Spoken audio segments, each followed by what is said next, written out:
Lecture देने से पहले मेरी एक बहुत ही मुद्दबाना आजिज़ाना एक आपसे दरख्वास्त है कि मैं 3 बजे से 5 बजे तक कॉल्स लेता हूँ। मेरा वो ऑफिस टाइमिंग का टाइमिंग है। मैं अपना वक्त निकाल के आपकी कॉल्स लेता हूँ। मेरी सिर्फ इतनी सी इल्तिजा है कि अगर आपको 3 से 5 बजे तक टाइम नहीं मिलता तो मुझे वॉइस मैसेज कर दें। मेरा नंबर है 0347 0006619। आप मुझे वॉइस मैसेज कर दें, मैं आपके वॉइस मैसेज का जवाब दे दिया करूँगा जब भी मुझे फ्री टाइम मिले। मेरी ऑफिस टाइमिंग का थोड़ा सा ख्याल रखें। मैं इस सिलसिले को लेकर आगे बढ़ना चाहता हूँ, ना कि ये हो कि मेरी ऑफिस टाइमिंग में डिस्टर्बेंस और ये सिलसिला यहाँ पे ख़त्म हो जाए। आने के बाद हाथों में पिस्टल थे, हथियार थे, चाकू थे, छुरी, जो भी था, आके उन्होंने ए को जान से मार दिया और मौका से भाग गए। इस अक्रेंस को लिखाने के लिए आपको कितना वक्त दरकार है? इस अक्रेंस को लिखाने के लिए आपको कितना वक्त दरकार है? गली में थड़े पे 3 बंदे बैठे हुए थे। हम मशरक की जानिब से गली में मोटरसाइकिल पे 3 बंदे दाखिल हुए। आया, एक उतरा, उसने ए पर फायर किए और फिर वापस उसी रास्ते में भाग गए। अगर आप ये एफआईआर लिखवा दें और जो 2 बंदे बचे हैं जो गवाह हैं मौके के, मेरा दावा है कि उनको 50 साल बाद भी जो है ना, उनको कहा जाए कि जनाब इस अक्रेंस को बयान करो, वो ऐसे करेंगे। यहां पे हम 2.5 सफ़े का अक्रेंस बयान कर देते हैं। बयान नहीं करते, हम बनाते हैं। फिर हमें जब ट्रायल शुरू होता है, शहादतें शुरू होती है, हमें वक्त पड़ा था कि जनाब और नहीं ये नहीं था, ये था, ये नहीं था, ये था। अब वो तोते की तरह कैसे रटे गवाह? गवाह तो लेमैन है। वो गवाह लिखा हुआ बयान नहीं कर पाता क्योंकि लिखा हुआ ही नहीं। जो हुआ है वो आपने बयान नहीं किया। फौजदारी वकील जो है वो इन्हीं मामलात को, इन्हीं सिलसिलाकार को जहन में रख के प्रोसिक्यूशन की एविडेंस को उड़ा के रख देते। रोजनामचा अहम डॉक्यूमेंट है, रजिस्टर नंबर 19 अहम डॉक्यूमेंट है, एफआईआर अहम डॉक्यूमेंट है, पोस्टमार्टम रिपोर्ट अहम डॉक्यूमेंट है। ये मैं मर्डर केस की बात कर रहा हूं। अगर वो इंजर्ड हुआ है तो मेडिकल अहम डॉक्यूमेंट है। ये मैं मुझे बार बार कहा जा रहा है इन्वेस्टिगेशन पे, तो मैं रोजाना 3 घंटे भी आपको लेक्चर देना शुरू कर दूं तो मैं समझूंगा कि मैंने आपको 10% बताया। हर केस में मामलात आते हैं, लेकिन लुब्बे लबाब ये है कि अगर आप बेगुनाह हैं तो आपने अपनी बेगुनाही साबित करने के लिए, बेशक वो कमजोर एविडेंस है, बेशक वो मजबूत एविडेंस है, आपने तमाम एविडेंस देनी है। और अगर आईओ नहीं लेता तो अदालत के जरिए सफा मिसल का हिस्सा बनाए। और अगर आप मुद्दई हैं और आप सच्चे हैं लेकिन पुलिस मुल्जमान को फायदा पहुंचा रही है, तो बतौर मुद्दई, बतौर मुस्तगीस आपने वो तमाम हरबे इख्तियार करने हैं कानूनी जो आपको अवेलेबल है। अब इसमें रिकवरीज का आ जाता है। अब इतना भोंडा स्टाइल है पुलिस वालों का, इतना भोंडा स्टाइल है। 18 साल हो गए हैं ये चीजें देखते हुए, पुलिस नहीं अपना ये स्टाइल बदलती। भाई पहली बात तो ये है कि एक बंदे ने 3 माह पहले एक कत्ल किया है, वो पिस्टल संभाल के रखेगा कि मैंने 3 माह बाद गिरफ्तार होना है और पिस्टल निकाल के देना। अदालतें इस चीज को अप्रिशिएट कर रही हैं अब कि रिकवरी मैटर नहीं करती। अब पुलिस वाला क्या करेगा जी? पहली बात तो यह उसकी गिरफ्तारी को डाउटफुल कर देगा। ऐसी वो पुरानी हकायत जो चली आ रही है, मुखबरे खास ने इतला दी, फला फला अड्डे पर मुलजम जो है वो खड़ा है, उसको अगर रेड किया जाए तो पकड़ा जा सकता है।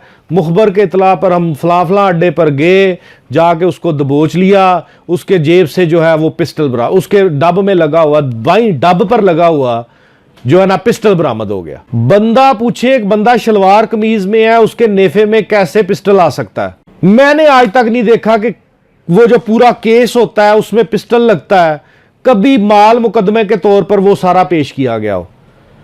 नंगा एक पिस्टल जो है ना वो कपड़े में लपेट के पेश कर देते हैं कि जनाब ये बरामद हुआ। बंदा पूछे यार वो शलवार के नेफे में वो पिस्टल जो है वो आधा किलो 3 पाव का जो पिस्टल है वो कैसे ठहर सकता है और कैसे समझ से बाला तारा है।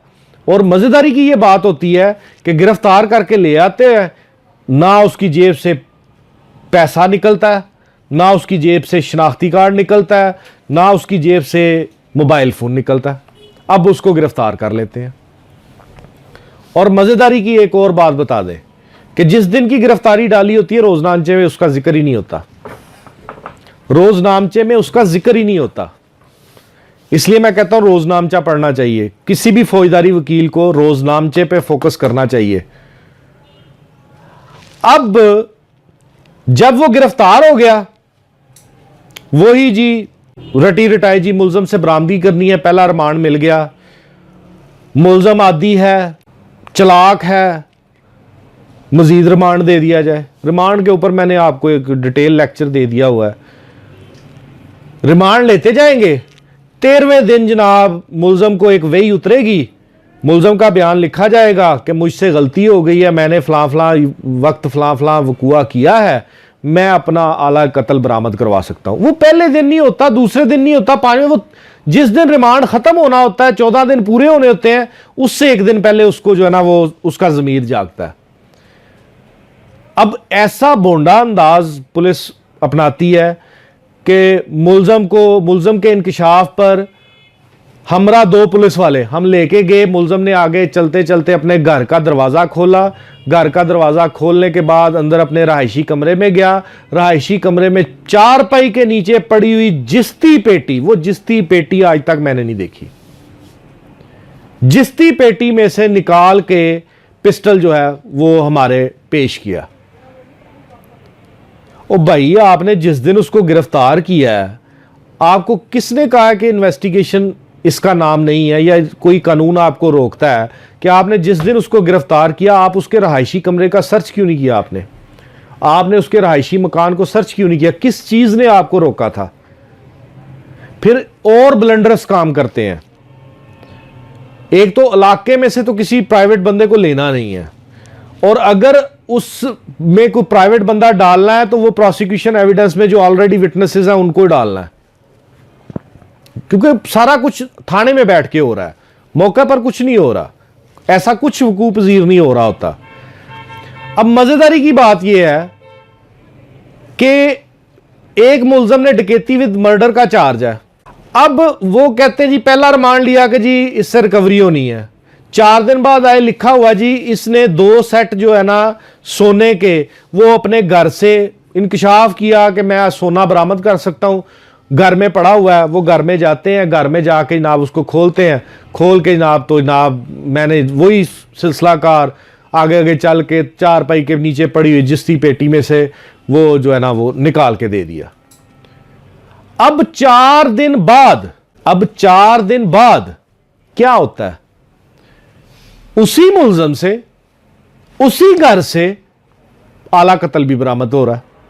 बंदा पूछे कि आपको किस कानून ने रोका था कि आप जब पहली दफा उस घर में गए तो सारे घर का सर्च ऑपरेशन क्यों नहीं किया? ये वो नकात हैं, ये वो मामलात हैं। मैं कहता हूं इन्वेस्टिगेशन पे मैं रोजाना आपको 2-2, 3-3 घंटे का लेक्चर देना शुरू कर दूं, ये खत्म नहीं हो सकता। केस टू केस वेरी करता है।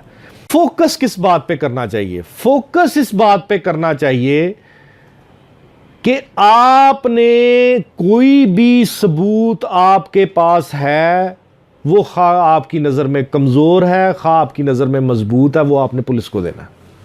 पुलिस नहीं लेती, अदालत के जरिए दिलवाना है। आपने कोई चीज़ नहीं रोकनी, आपने किसी चीज़ को जो है ना वो छुपाना नहीं, अगर आप सच्चे हैं। ये ज़हन में रखें, अगर आप सच्चे हैं, आज के मुआशरे में भी मैं आपको दावे के साथ कहता हूं, मैं 18 साल का तजर्बा है मेरा, आज के दौर में भी अगर आप बेगुनाह हैं तो यकीन जानिए आपको इंसाफ मिलेगा। लेट मिले, ताखीर से मिले, लेकिन आपको इंसाफ जरूर मिलेगा अगर आप सच्चे हैं। और अगर आप सच्चे हैं तो कोई सबूत छुपाए ना।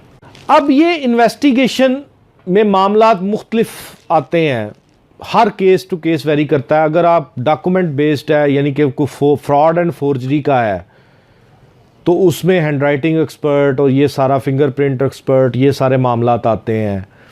अगर कोई जनाकारी का है तो उसमें डीएनए टेस्ट बड़ा मैटर करता है। ये सारे वो मामलात हैं जो इन्वेस्टिगेशन का हिस्सा हैं। अब यहाँ पे गलतुल आम एक मिसाल चलती है हमारे इस प्रोफेशन के हवाले से कि जी तफ्तीशी ने मुकदमा खारिज कर दिया। भाई तफ्तीशी मुकदमा खारिज नहीं कर सकता। तफ्तीशी का काम ये है कि वो तफ्तीश करे, एविडेंस कलेक्ट करे, उस एविडेंस की रोशनी में उसको ऑथेंटिकेट करे, उसको नलीफाई करे, उसको रिबट करे, उसको क्रॉबरेट करे, जो भी सूरत हाल है उसकी इन्वेस्टिगेशन ये है। अदालतें तो ये कहती हैं कि तफ्तीशी अफसर ओपिनियन भी नहीं दे सकता। तफ्तीशी अफसर ओपिनियन भी नहीं दे सकता कि फलां गुनाहगार है, फलां बेगुनाह है। तफ्तीशी अफसर का ये collection of evidence and investigate that evidence, that's all. Conclusion अदालत निकाले कि कौन बेगुनाह है, कौन गुनाहगार है। लेकिन क्योंकि गलतुल आम चल रहा है, तफ्तीशी ये अपना ओपिनियन दे देता है कि मेरी तफ्तीश में ये गुनाहगार है या बेगुनाह है। अब मुकदमा आया कहां से होता है? SHO FIR दर्ज करने के बाद तफ्तीशी विंग को भिजवाता है। अब तफ्तीशी विंग में तफ्तीश मुकम्मल होने के बाद दोबारा SHO के पास जाएगा। जब दोबारा SHO के पास जाएगा तो SHO तमाम मिसल को देखेगा।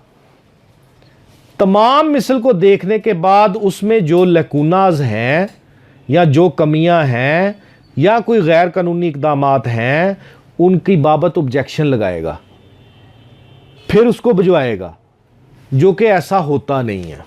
आपको सीधी सी बात बता दें, तफ्तीशी अफसर SHO की चलानी ज़िमनी, जिस ज़िमनी के बाद चलान मुरतब होता है वो SHO लिखता है। तफ्तीशी अफसर चलानी ज़िमनी भी खुद लिख के नीचे SHO का नाम लिख के शुरू SHO के नाम से करके वो SHO को दे देता है। वो तफ्तीशी अफसर 173 की रिपोर्ट भी खुद ही फार्मूलेट करता है, उसके नीचे सिर्फ SHO के साइन होते हैं। वो करके वो आगे DSP को भिजवा दी जाती है, DSP से SSP को, SSP से प्रोसिक्यूशन को, प्रोसिक्यूशन आगे अदालत में पेश कर देती है। तफ्तीशी अफसर मुकदमा खारिज नहीं कर सकता। अखराज रिपोर्ट बनाने का इख्तियार सिर्फ SHO के पास है। फिर यही नहीं कि SHO ने अखराज रिपोर्ट बना दी तो मुकदमा खारिज हो गया। अखराज रिपोर्ट SHO बनाएगा, बना के अपने हाई अप्स DSP या SP को भिजवाएगा। वो उसको पढ़ेगा और मुतमईन होगा कि अखराज रिपोर्ट दुरुस्त बनी है, तो फिर वो आगे प्रोसिक्यूशन को फॉरवर्ड करेगा। प्रोसिक्यूशन उसको पेश करेगी अखराज रिपोर्ट को मजिस्ट्रेट के पास। मजिस्ट्रेट उसके साथ अगर एग्री करेगा तो वो मुकदमा खारिज हो जाएगा, अगर डिसएग्री करेगा तो वो उसको बतौर चलान अपने पास सबमिट करके मुल्ज़मान को तलब कर लेगा। उम्मीद करता हूँ कि इन्वेस्टिगेशन पे मैंने कुछ रोशनी डाली जो आपके लिए मुफीद होगी।